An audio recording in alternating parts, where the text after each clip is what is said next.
come off. All right, well, we'll get started then. We'll stand up and we'll start with the Pledge of Allegiance. Have everybody join us.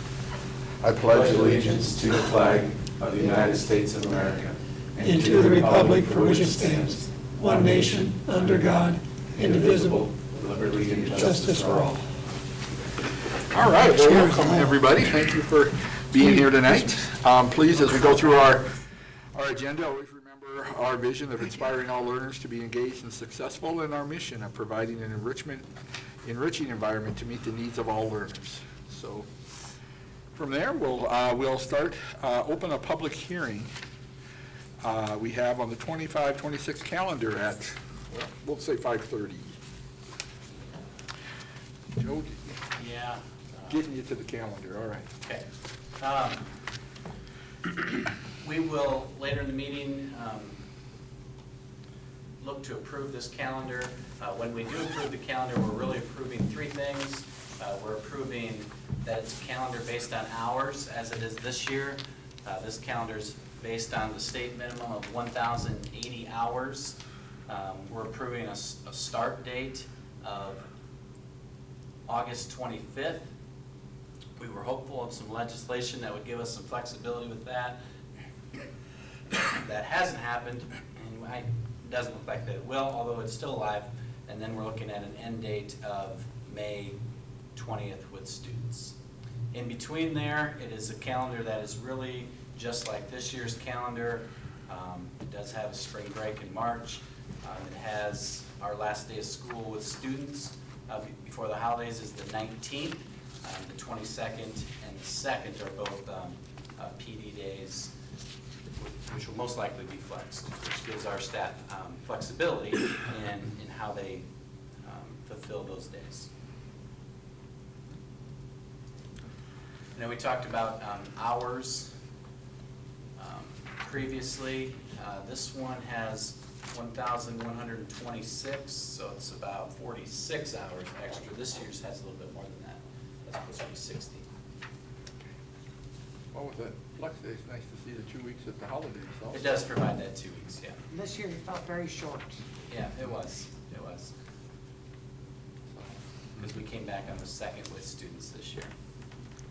And Joe, if we approve this tonight and legislation does come back, I'm assuming we can make a revision to an earlier start date if necessary. What we would do is we would come back and approve a different start date.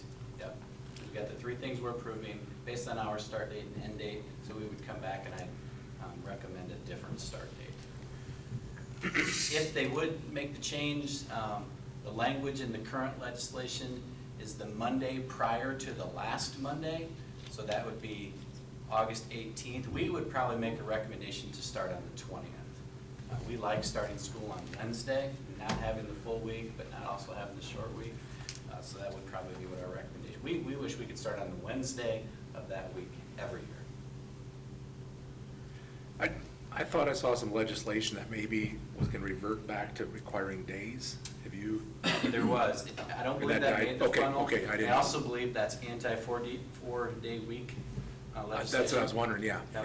Yeah. I kind of thought that same thing. Yeah, which that would change our calendar significantly because we don't have 180 days. So that would impact us for sure. All right, any other questions? All right, seeing none, we'll go ahead and end the public hearing and we'll come back to this on the agenda, down on the agenda. All right, we got roll call. We have obviously a quorum here today, no hearing of delegations. We need a motion then to approve the agenda. So moved. Thanks, Andrea. Do we have a second? I'll second that. Thanks, Lanny. We have a motion and a second. All in favor say aye. Aye. Opposed? Agenda approved.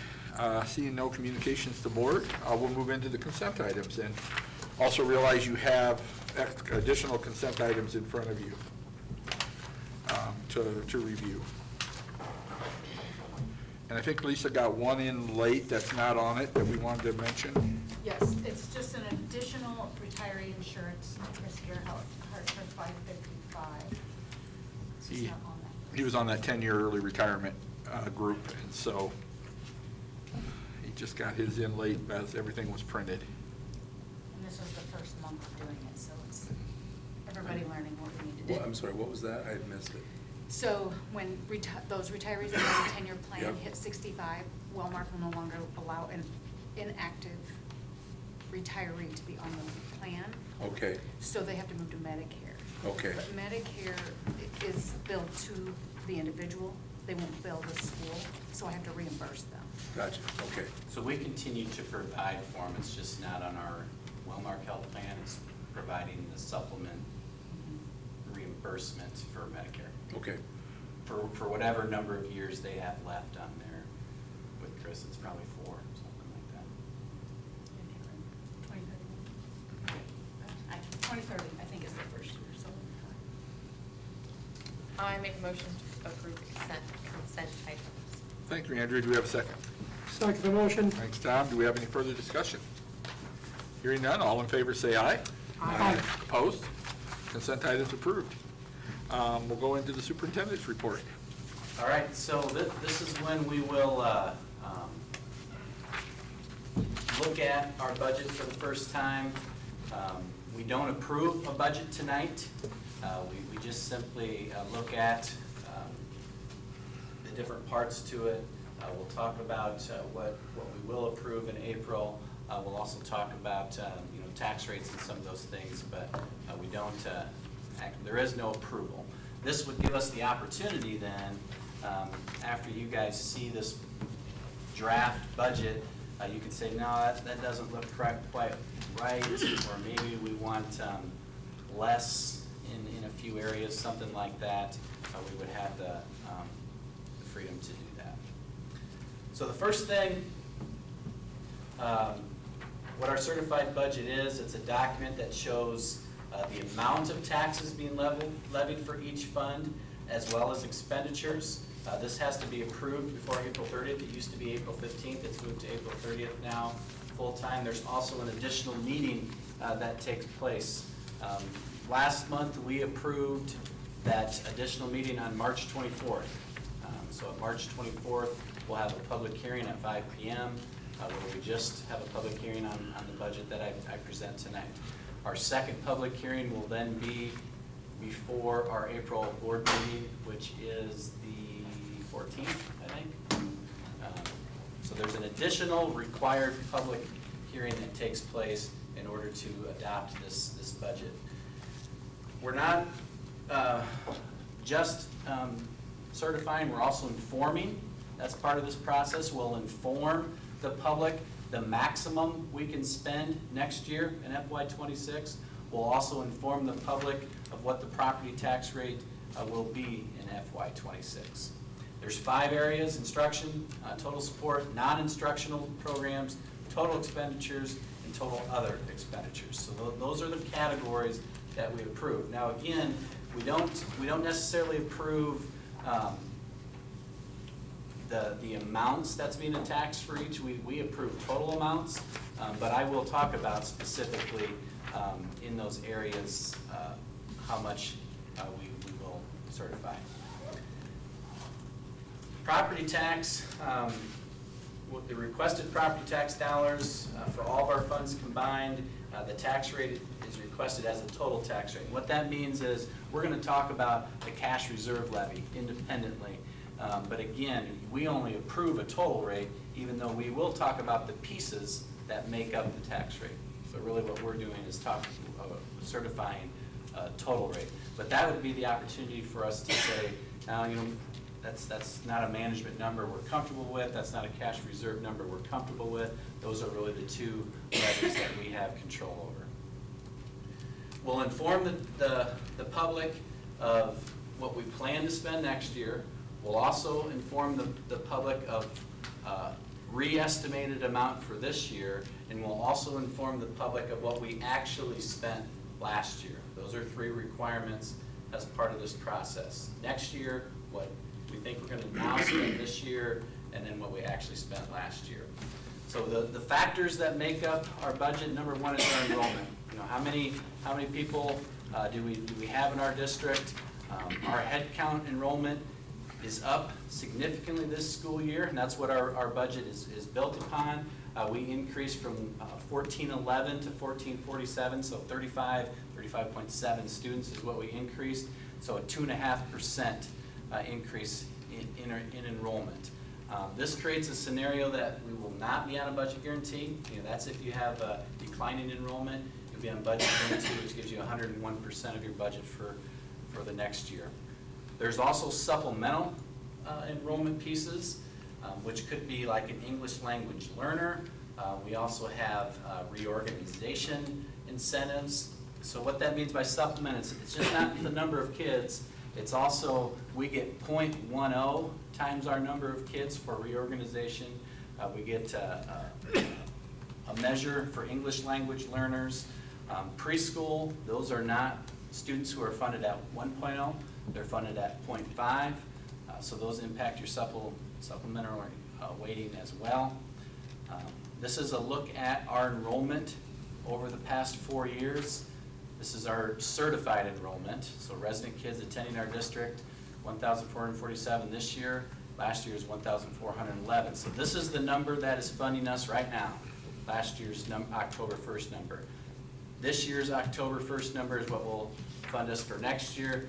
There's a 2% increase in that. That's great. Now, as you guys know, we didn't predict that, and we don't predict it for next year. But if it happens, that's a good thing for us financially and a good thing for our budget. Special education weightings, a student who's on an IEP, they are weighted at either 1.72, 2.21, or 3.74. So 1.72 says that student is funded at 1.0 plus an additional 0.72. A 2.21 or a level 2 student is funded at 1.0 plus an additional 1.21. So those weightings together is what this bar graph shows. And our special ed weighting is 187.6. That's what this is right here, which is up slightly from the year before, but very comparable to our year before. It's up 3.9, which is 2% compared to the previous year. Our supplementary weighting increased by 6.1, which is 4.2%. Again, this would be part of reorganization, 0.10 times our number of kids. It would also be some students who are part of our English language learning program. Those are a few factors that create your supplementary weightings. So then this number of 151 is added to our certified number to create our total program, our regular program cost. Our preschool enrollment, slightly down, 2.5. That's a decrease of 4.1. This creates our spending authority. We are limited in the total spending by the number of students we have, multiplied by what each student is worth. That's what's set by the legislation. We don't know that for next year, what the SSA increase is going to be. The Senate proposal is 2.0, the government's recommendation is 2.0, the House recommendation or amendment is 2.25. So we don't know what our student worth is for next year yet. The budget that I'm drafting for you tonight is based on 2.25. No, that's not right. It's based on 2.0. If it would go to 2.5, that would be better. But we have it based on the lowest it could be. So our spending authority is that number of kids multiplied by that number. We'll say 7,500, about 7,600 is what it is. Plus if you're on budget guarantee, plus your supplementary weighting, plus your special ed weighting, plus teacher salary supplement. That's additional dollars you get. For example, when we increase teacher minimums, that comes in TSS money. It comes in teacher salary supplement. So that's additional dollars there. Our teacher salary supplement is spread equally to our staff, except when we have to increase to the minimums. Professional development cost, which is a per pupil amount. Early intervention is a per pupil amount. Teacher leadership and compensation, that's a per pupil amount, plus the AEA, plus dropout prevention, all equal your combined district costs. So this is your general fund and how we are funded from the state with state aid and property tax. So property taxes for our general fund. General fund dollars are dollars that we use to pay salaries, to pay benefits, to pay insurance for our people. These taxes are based on $5.40 per thousand. That's the uniform levy, because uniformly across the state, everyone has the same levy, except for Algona right now and Southeast Valley. Ours is $5.28. Because of reorganization, they lower our uniform levy over a 3-year time period. We were $5.16 last year. We're going to be $5.28 for next year. That's really important as we go through this tonight. So 12 cents, our uniform levy went up 12 cents. We don't have control over that. That's something that happens as part of the reorganization. So us losing that 12 cents is really what causes our tax rate to increase in this next year, which is just slightly, but remember that 12 cents. The state then fills up, so all of our property multiplied by $5.28 fills the bucket up to here. State aid fills it up the rest of the way, and then there's left 12.5% at the top, which again comes from our property taxes. So the more that is generated from our property tax, the less the state provides us. The more that is generated from our property, the less the state provides us. So if you're a property-rich district, like the Algona Community School District is, with a lot of land, we get less state aid as a result. The end dollar is always the same. Where it comes from is what changes from district to district. So our general fund, what we pay teachers and staff members with, what we provide insurance with, is that uniform levy. That's $5.40. Ours is $5.28. It's the additional levy, that last 12.5%. It's the instructional support levy. It's your cash reserve, which can come from the SBRC or other. These really are interchangeable. You know, they can be used either way. You'll see that we just have our money in one place. And the cash reserve levy is what we use to pay special ed debt, and it's what our plan is for next year. Those things together equal your total general fund levy. Now, that's not our total levy, because there's some others, but for what we're using to pay teachers, to pay our staff, and to pay benefits, it comes from those 5 things. Our uniform levy, like I said, is increasing by $288,000. Again, that's because of that 12 cents. Right? That 12 cents is what makes our uniform levy go up from last year to this year. Our additional levy is actually going down. We don't need as much from the last 12.5%. I could quiz you, why would that go down? And it goes down because our evaluations went up. So we don't have to have as much or ask as much with the additional levy. Our cash reserve levy, the SBRC, is going down $185,000, so 18%. So this is a place that we are reducing taxes for next year in our cash reserve. Our other cash reserve is going to zero. We're not going to ask for any of that. So our total cash reserves together is down $360,000 or 30% less. That's a tax reduction from the previous year. Again, those are dollars that we use to pay our special ed deficit. We are requesting less because that is all we can request. When your fund balance reaches a certain amount, there's only so much you can request in cash reserve dollars, and that is what we can request this year. But our taxes are reducing 30% in our cash reserve levy, or $360,000. So if you look at our 2 rates on the left, is last year that our general fund levy was $7.98. This year's is $7.82. So even though our uniform levy went up 12 cents, we were still able to reduce total property tax rate by 16 cents in the general fund. And that's because of less asking in the cash reserve. So there are additional levies. That's not it. That's not our total tax rate. There's a few other levies outside of the general fund. Management is one. That's how we pay insurance, our casualty and property insurance, It's how we pay for early retirements, health insurance, also how we pay for our natural gas, like we'll approve later tonight, is paid out of the management fund. The PEPAL fund, physical plant equipment levy, 67 cents is the voter approved, 33 cents is the board approved, so $1 per 1,000 is the PEPAL. That's how we buy buses, that's how we pay for technology. You can do some building, you do that to do some building. Activity funds is simply the amount we raise through admissions, debt service.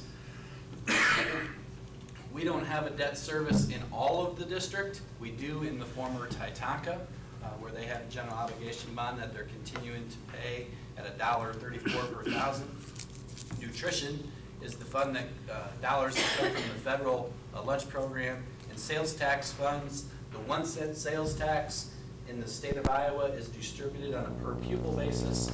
That's how we get that. We have used that for building, and that's how we built the Gateway as well as the current field house.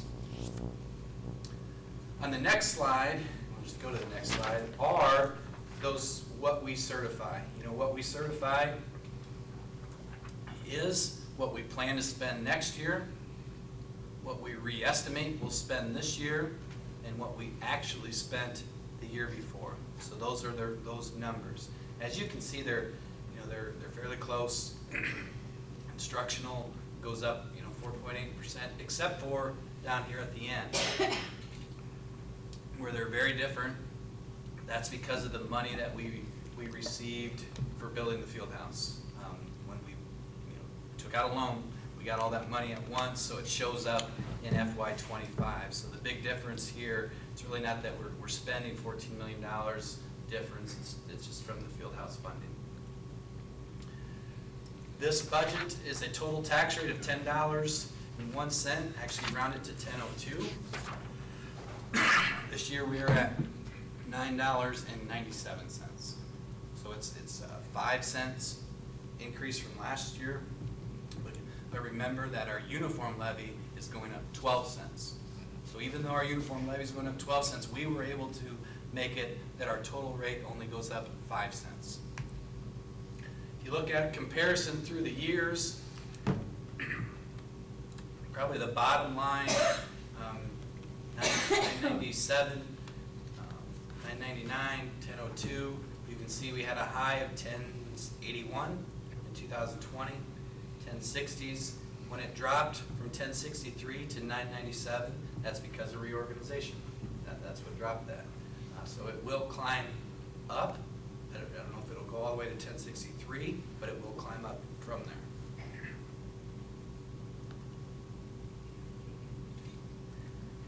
I don't know. All right. This is the proposed property tax certificate that will get mailed out to everyone. I do want to point a couple things out on here. I'm going to change so we can see this better. Maybe. So everyone in the state of Iowa will receive this. And they're going to receive this, and right here it's going to say a percent change of 13%. So it appears that the school is raising taxes 13%, and we are not. Over here, this assumes 10% of that comes from assessed value change, and we're in an odd year, so there is no assessed value change at all.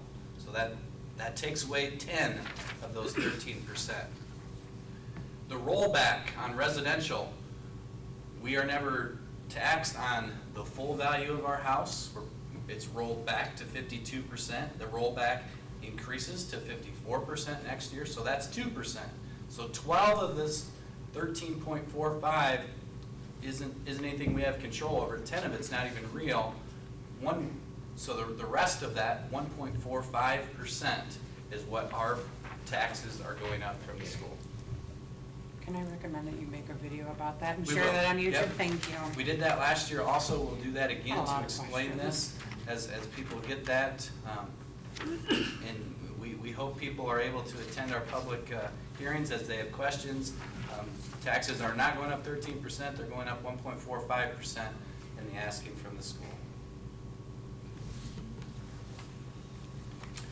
These are just some deadlines to make sure that we meet all these deadlines, and when we get things published, when we put it on the website, when we get it in the paper, we do all those things. April 30th is when we have to have it approved. Our meeting's at April 14th, so we meet that deadline easily. And then, this is the presentation we'll use next month is our reminder to approve our certified budget. There is no approval tonight. We're just simply talking about the budget, what it looks like. If you guys had any ideas or things that needed to be changed, it would give you the opportunity to do that. Now, 2 weeks from now is when we approve the budget hearing date. The second one, yes. Right, 2 weeks from now, we approve the hearing date. No, we've already approved the March 24th. We- Okay. But on that date, we do the April 14th. We got to approve, right. Okay, yeah, yes, the All right. second one. Second one. Okay, Yeah. got it.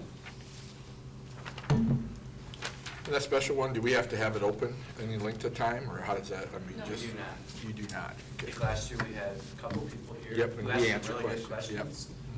So if there's any questions, we'll do that again this year. Any other questions? Some takeaways, I think, from the proposed budget is a tax rate of 10.02. The proposed rate, that's about 5 cents higher than last year.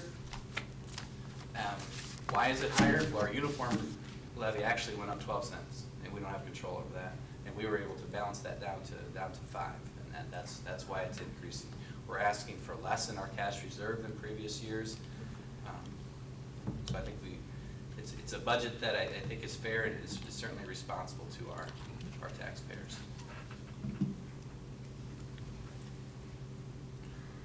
All right, any other questions or comments? Joe, anything else in your report?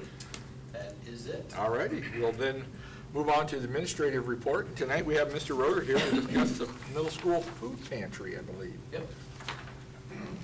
Well, thank you for having me here tonight. I'm just going to present on a new program, and why it's being run out of middle school. Myself and Mrs. Bronson are running it. It's actually going to impact every building in the district because it's eligible for any student. We're starting with students, and then we're going to roll it out actually to our community as well. So we named it the Algona Bark School Food Pantry. Really wanted to bring attention back. It's our students are volunteering. Community Health is partnering with us. Our staff are volunteering. So I wanted to bring it back to our school, and BARK is an acronym we came up with, just Bulldogs Assistance for Resources and Kindness. So we were wanting to draw attention to the fact that we're hosting it and doing this for our community. We had a group formed, Julie Stein, Noel McLaughlin, Colleen Bowman, Christy Roberts, and then Lindsay from Community Health and myself are part of this. We've been batting around this idea for almost a year, a little over a year, when the Iowa Food Bank approached us about doing it. And some of the challenges we had is who was going to run it, taking it on, also a location, because you guys know space is pretty valuable here in all our buildings. And so once we made the decision back in December, like it was time to do something, we worked, Crystal Bronson stepped up and said she would be our site coordinator. I'm the site administrator, but we needed a site coordinator to help partner with myself. She stepped forward and did that. We met with Mr. Carter. He was very supportive of the idea. We actually, between Mr. Carter and Mr. Gish, we found a location. It is the old Bulldog store at the Gateway project that was referenced a little bit ago. We set that up as our food pantry. So we got that all set up. It's in that pantry, and one of the key elements is that we wanted it accessible to the public without having to come through a school building. That's respectful. We're calling them our neighbors. Anybody that uses that food pantry, they're just our neighbors, they're our students, they're our community members. We want to be able to get them in and out, whether it was during a school day, needs-based. We also had to have a way to unload a semi. We really didn't want to have to pull pallets through a semi. And so the Gateway is exceptional. This site is amazing for it. There's a big roll-up door There's also an outside access, so there's a door you can walk right in. Very, very easy for our community to pull up right there, carry out whatever they're taking the food, load it in their vehicles, and go. So it's an amazing location. We are hoping to continue to grow it. We're doing a soft opening. The snow days last week kind of messed us up. Friday was supposed to be our first day to send food home. Now it's tomorrow.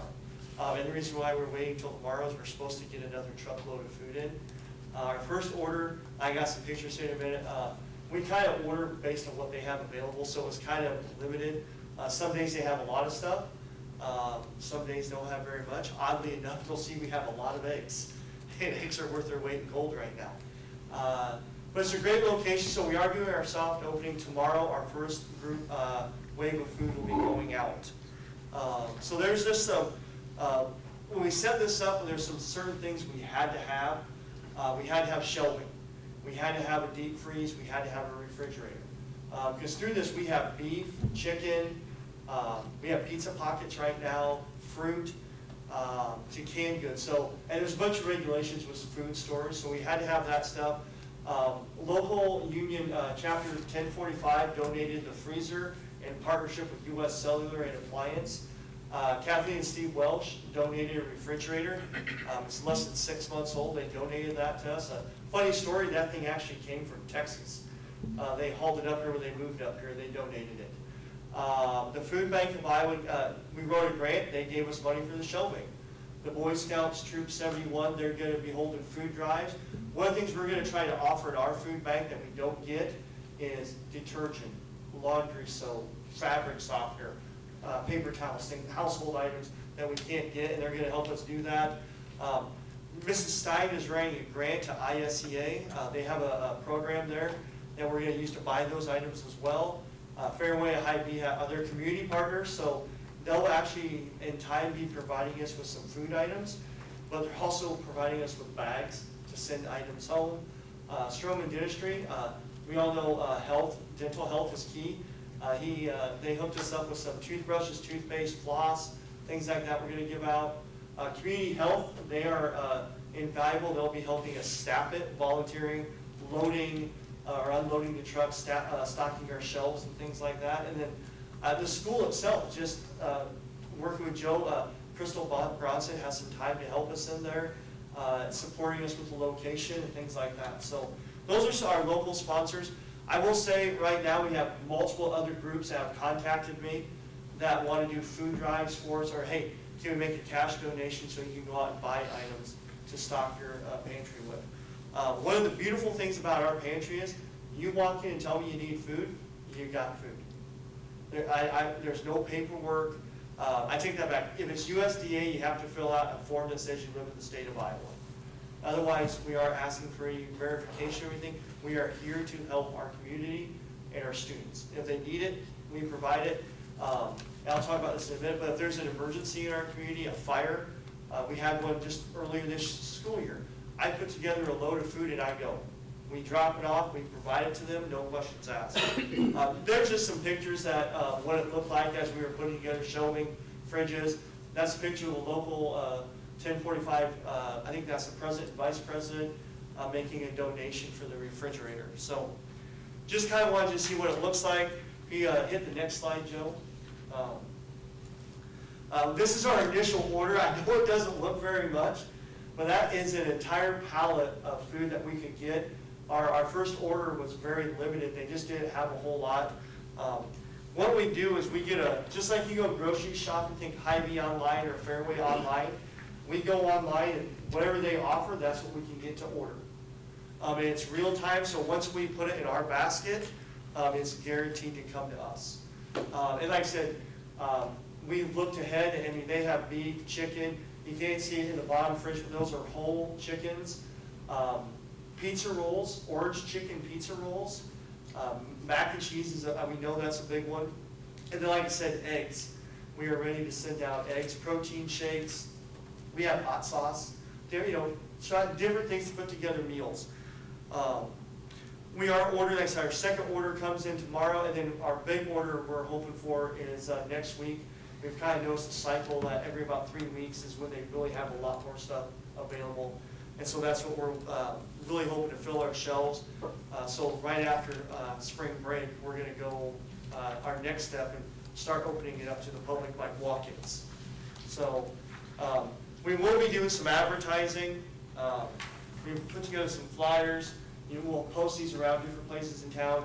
You hit this QR code, it'll tell you the locations of all food banks in Iowa, but ours will be listed how to get a hold of us and how to make a request to come in, or our hours and things like that. So we're going to be doing that. We'll be using tons of social media. We've also set up an email account that our neighbors will be able to email us and ask, we can send out our hours when we're going to be open. Hours will be, as we get going, they'll be twice a week for about an hour and a half. It will fluctuate. It will not be consistent because one thing I promised anybody that's volunteering, and Crystal, is we're going to work around their family schedules. She's got kids that are playing baseball activities, and we're not going to ask people to miss that kind of stuff. We will send home food to support our students. It will be replacing our Backpack Buddies program in the school. That's part of the agreement you make, and I'm actually really excited about that. That food is not really great stuff. It's like milk that doesn't have to be refrigerated. Shelf stable. Yeah, and now we're going to be sending home mac and cheese, hamburger helper, beef to make that, things like that. We're going to feed families versus providing snacks. So we think that's a great trade-off. We'll also be open during the summer. This is a year-round project. So we'll be increasing the availability of those food, those things for our students. Like I said, I've already talked about responding to emergencies.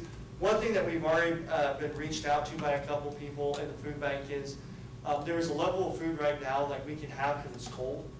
But when it gets really, really hot, there's certain things we can't store in there. So, would we ever consider about putting air conditioning in there? We've had a few groups already come forward and said, hey, if you ever want to do that, we'll help fund it. So that'd be something as it grows and we know it's sustainable, we'll talking to Joe, if they will fund it, can we put air conditioning in there so we can host those things? That's kind of a nutshell what the program is.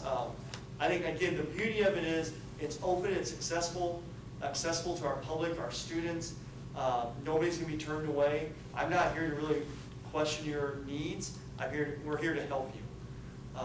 I know Nola and Julie have signed on to volunteer community health, Crystal, Colleen, Christy.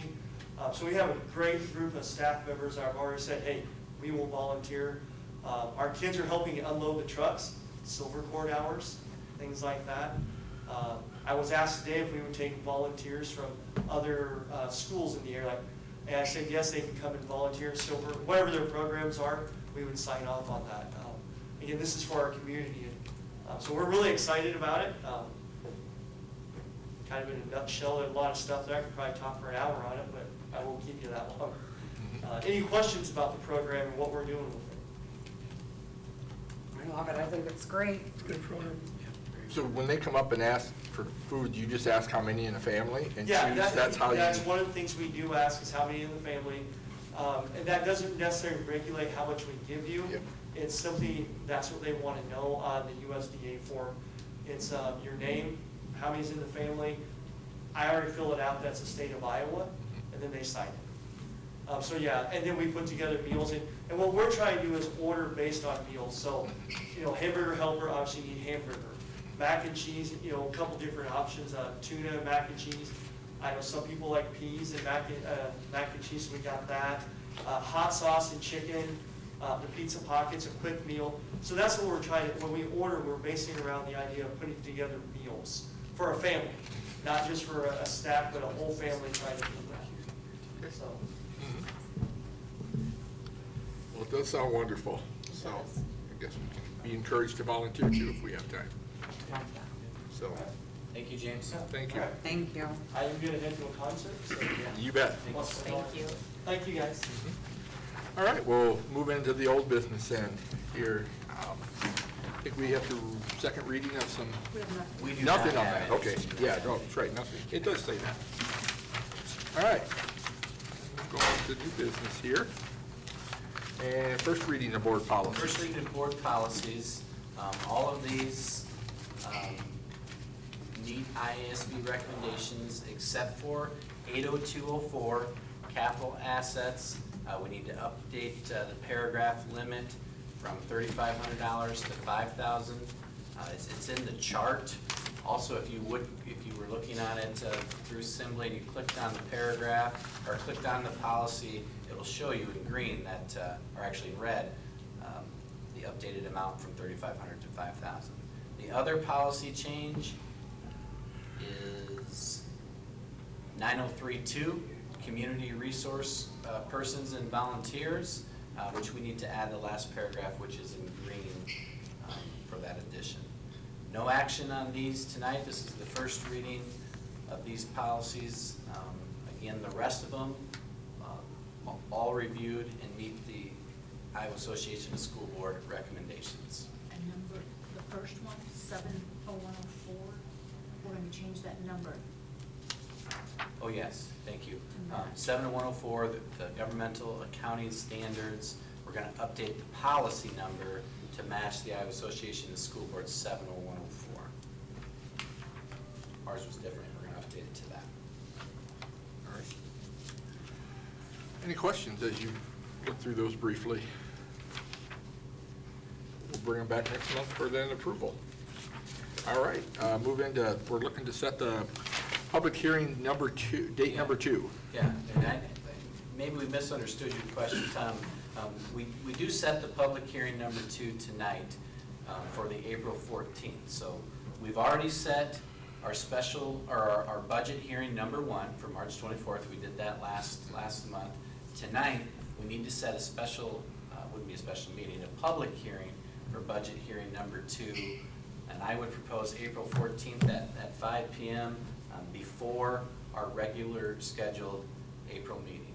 And it will be a separate, we'll have 2 agendas. We will have 2 agendas.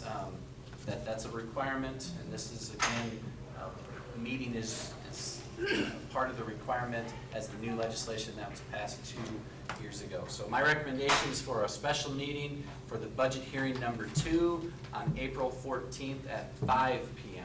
prior to our regular scheduled meeting at 5:30. Do we need a quorum, Joe? For that meeting? Yeah. Not for the hearing at 5. Not for the hearing at 5? Right. Okay. For the meeting, yes. So even though we have an agenda, we don't have to open it with a quorum like that? Because there's no business taking Because there's no Right. business, okay. Good. That's a good question. No, I was asking because I think we've got a college visit for that day, so I may not be at the special hearing or I could Okay. be at The a whole board day. meeting depending on Okay. what time we get back, so Okay. I'll have to check on that. All right, if there is no more discussion, then we'd like a motion to recommend the special meeting for the budget hearing number 2 on April 14th at 5 p.m. I do recommend a special meeting for budget hearing number 2, April 14th, 5 p.m. Thank you, Tom. Do we have a second? I'll second that. Thanks, Todd. We have a motion and a second. Any further discussion? Hearing none, all in favor say aye. Aye. Opposed? Special meeting approved. Move into looking to approve a substitute teacher rate increase. Yeah, we have increased our substitute teacher rate a few times in the past few years. Again, it needs to be adjusted. Currently, we're at $125 a day. Lisa found data for all of our regional schools. There are some that are at 20 below us. There's a few schools that are all the way up to 150. The average of the 19 schools in our region is $137 a day. I would recommend we take the action of moving that to $150 a day now, and then we're set to finish our year for next school year. It'll take place, right, We would. effective immediately, okay. Effective right I now. put March 20 payroll, Okay. and that would be February hours. Does that help in securing substitutes? We hope so. Like, You do we know, lose some to districts closer to us that pay more? Well, yeah, possibly.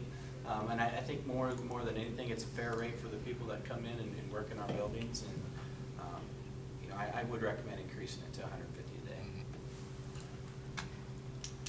I think it's a good idea. I think we want to be right up there to be able to. We do. No matter if it helps us or not. If there's a choice to say be thank made you. between coming Yep. and working with our kids or going somewhere else, we wanted to make the choice to come here. So. All right, well, we need a motion then to approve substitute rate increase to $150 a day. Okay. I'll make the motion. Gotcha, Len, you have a second, Todd? Sure. All right, Todd, second. We have a motion and a second. Any further discussion? Hearing none, all in favor say aye. Aye. Opposed? Rate increase approved. UNI contract. Yeah, the preparation of education professionals, teachers, through the University of Northern Iowa, who's been a longtime collaborator with the district. This is an opportunity we think that's valuable for both our students and our staff. The University of Northern Iowa does offer a 3-year contract renewal. Usually we do this annually, but I would recommend the 3-year contract renewal with the University of Northern Iowa, allowing student teachers in our buildings. So moved. Great. Thank you, Andrea. Do we have a second? I'll second. Second the motion. Thank you, Tom. We have a motion and a second. Any further discussion? Seems like a great idea to get teachers potential in the building, so. All right, all in favor, say aye. Aye. Opposed? Contract's approved for 3 years. Look to approve a few change orders for our wrestling. Yeah, this is a design issue in our new wrestling room in the field house. On the walls, there's some rod braces that are not flush against the wall. They come out beyond the wall. So the change order is to fur out the wall so it's flush, and the sheetrock will be flush over the rod braces. Otherwise, we would have notches in our sheetrock at all of these rod braces.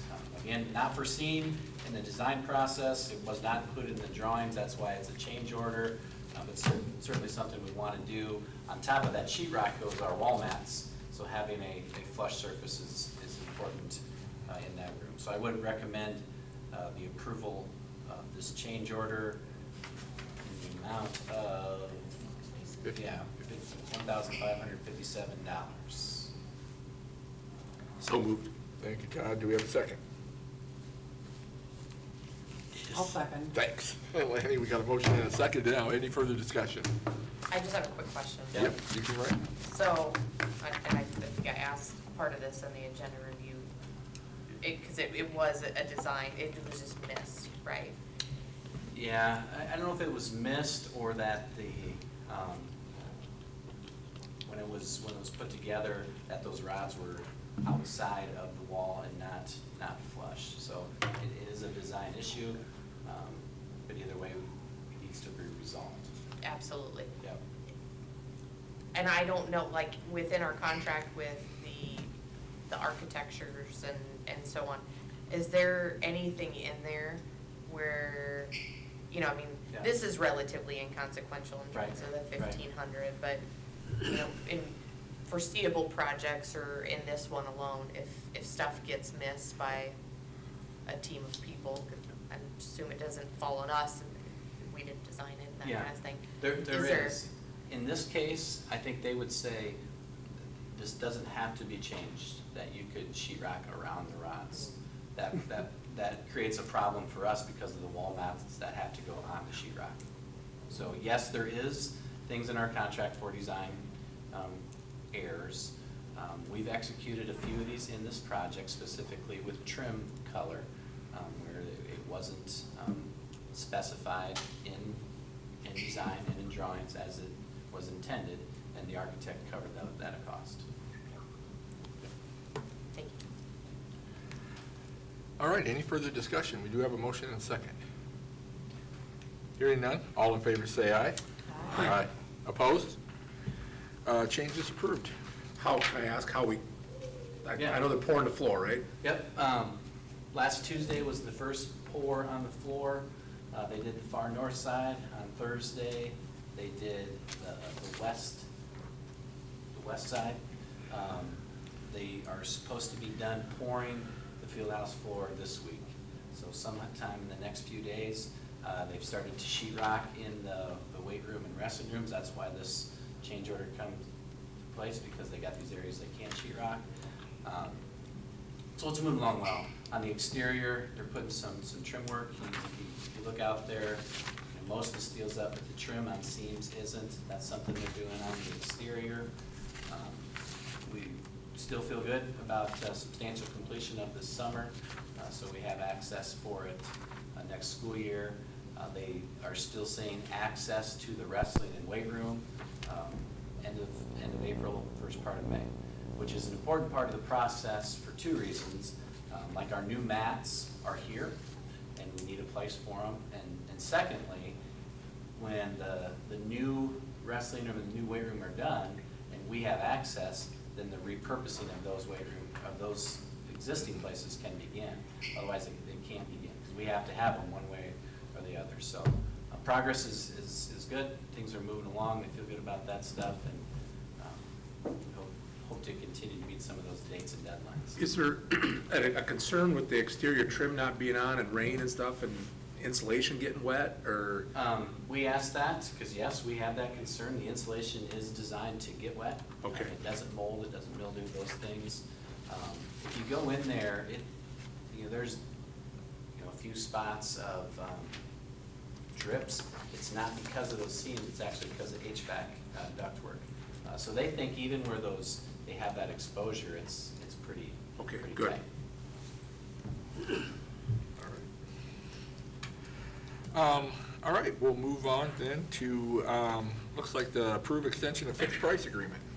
This is an extension to the fixed price agreement between Algona Schools and Tahoe Food Service. This fixed price agreement happens really probably every year. The food service management company, in this case Tahoe, will increase their fixed cost rate based upon the CPI index and what it increases. Now, when that happens, we don't necessarily have to raise our lunch prices, our breakfast prices, unless we think we need to cover these expenses. Today, we're just simply approving that fixed price agreement between Algona Schools and Tahoe Food Service of 3.6%. I will tell you, in looking at that budget, we will need a small increase in our breakfast and lunch costs when we do that in July to cover this 3.6%. It'll be small, nickels and pennies. Those are still substantial and important to people, but we will need to do that to cover these costs. And this is for next year, Jeff? This is for next year, yes. We have a multiple year contract with our food service management company, but the fixed price rate changes every year based upon the CPI index. All right. I'll make a motion to approve the fixed price agreement. Thanks, Andrea. Do we have a second? Second the motion. Thanks, Tom. We have a motion and a second. Is there any further discussion? Hearing none, all in favor say aye. Aye. Opposed? Fixed price agreement approved. Looking at the local risk pool for natural gas. Yeah, this is something we started 5 years ago now. The risk pool program helps stabilize our natural gas prices. All public entities can be part of this. The total premiums are set based upon the sum of our district meters, so the meters from each building. The premium for the enrolled meters is $130,991.95. That's $13,000 higher than last year, but it's actually the same as it was 2 years ago. So it's in line, just has to do with our usage and how much we are using. We pay for this out of our management fund. This is not a general fund expense. Moving this to the management allows us to save $130,000 out of our general fund that can be used towards salaries of people who are working with our kids. So that's a good thing for us to do that. We may have to bring a change to this based upon the field house. Lisa contacted me today. It's kind of great, but we may have to bring a change to this at a later month. But right now, we can go ahead and approve the premium for next year at $130,991. Joe, as I look at the kind of total premiums by school, Yep. The high school is substantially higher than the other schools. Is it pretty equal square footage wise, or because we've got gyms and of course, now you Gyms mentioned the field house? Performing Arts Center. Performing Arts Center, okay. All that stuff. Square footage of the high school is our largest building also. So yeah, equal, just a lot more square footage out here. Do we have if you put any estimates to what we should increase for or be planning for the That's what field we were house? working on today. I don't think we have a Didn't number. come back. No. Jeff was contacting, who's that guy? It's part of the, Engineering? yeah, the engineers for the HVAC, which they were from Bluestone, and the design team on an estimate of what that might be for that square footage and the units that we're putting in. So waiting for that number. It's big, it's 70,000 square feet. So it's gonna be a big number, So I it'll think. probably be substantial. And just cubic footage. Yeah. I mean, the height of the I mean, there's, Yeah. so, are there any ceiling fans or anything in there to keep air There's moving? reverse, there's socks, that's what they call them, the tubes that are up there. I think that's all part of that circular. Okay. The rooftop units are all on the shorter part, closer to the school. It's tied into some of our equipment, but otherwise it's an all-new system. All right. Need a motion then to approve the local risk group pool for natural gas. So moved. Thanks, Todd. Do we have a second? I'll second that. Thanks, Lana. We have a motion and a second. Any further discussion? Hearing none, all in favor say aye. Aye. Opposed? Risk group pool approved. All right, we're looking to approve the calendar we had the our public meeting for. Yeah, that proposed calendar, again, is based on instructional hours, not days, with 1,080 hours being the minimum. The calendar has 1,126.6 hours. The calendar has a start date of August 25th, which would be the earliest date allowed by law. Current law says you can't start school before August 23rd, which is a Saturday, which puts the 25th as the earliest date. The last day with students would be May 20th. The last day with staff would be May 21st. The calendar has a holiday break for students from the 19th to the 2nd. That is a full 2 weeks. There's also a spring break in there from March 16th to the 20th. So I do recommend a calendar, again, based on 1,080 hours with a start date of August 25th and ending of May 20th. All right, any questions? We had some discussion earlier, but is there any more discussion? Feedback on last year's calendar, Joe, what are you hearing? Good feedback. Again, we aren't to that spring break, that's next week. But certainly, the feedback we get specifically from our community and families is appreciative of, chronic absenteeism. It's never been bigger, right? We have laws now based on chronic absenteeism, and we know how important it is for our kids to be here. And if that is our emphasis, which it certainly is going to be, then we need to give a time for families not to be here. And I think this does that. So very well received. We haven't actually had it yet.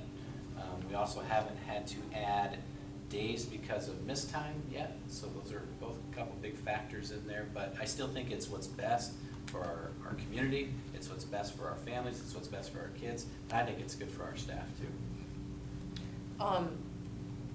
After we've had spring break and maybe towards the end of the school year, certainly maybe the new legislation will have impacted absentee as well. And I know all the administration, principals, teachers, everybody's I see them doing a lot of work around absenteeism. Yep. I would be curious to see some data, right? Because I think before we didn't have a spring break, we had kids kind of, Yep. did we really cut back on that? And Yeah. everybody that was gonna, really kind of funnel through there, to be still. Yeah, and we'll be able to provide that data. Certainly, I could give you absentee data now, which we know we have reduced significantly, and that'll be part of my goals and what we'll talk about as we close on the year is what that number is.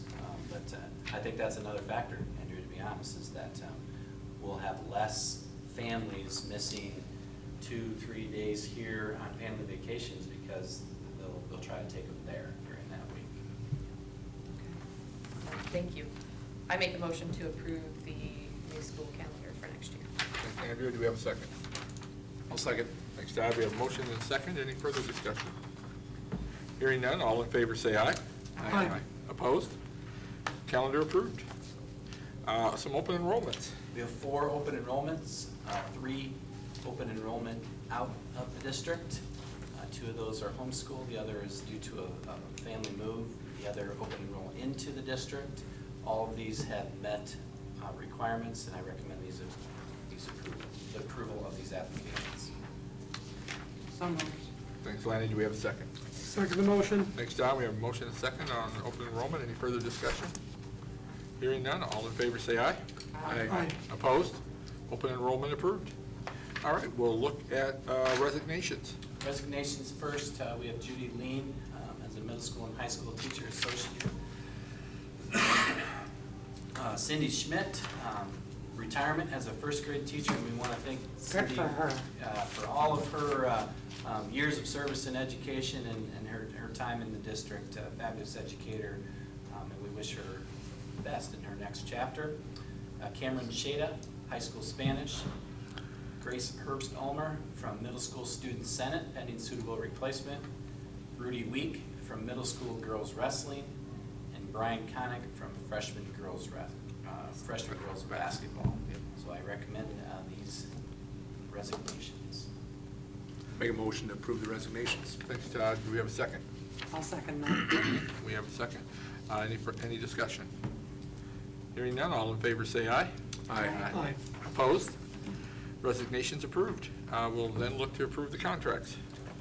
I recommend the approval of these contracts. Moni Westling for the spring play, Megan Mogard, second grade teacher, Olivia Rochlow, elementary special education, Shannon Struker, fourth grade teacher, Pam Aitchison, first grade teacher, Shannon Meshke, middle school baseball volunteer, Michael Tilgis, middle school football, Travis Berkey, middle school football, Brian Connick, middle school girls basketball, and Rudy Week, middle school girls basketball.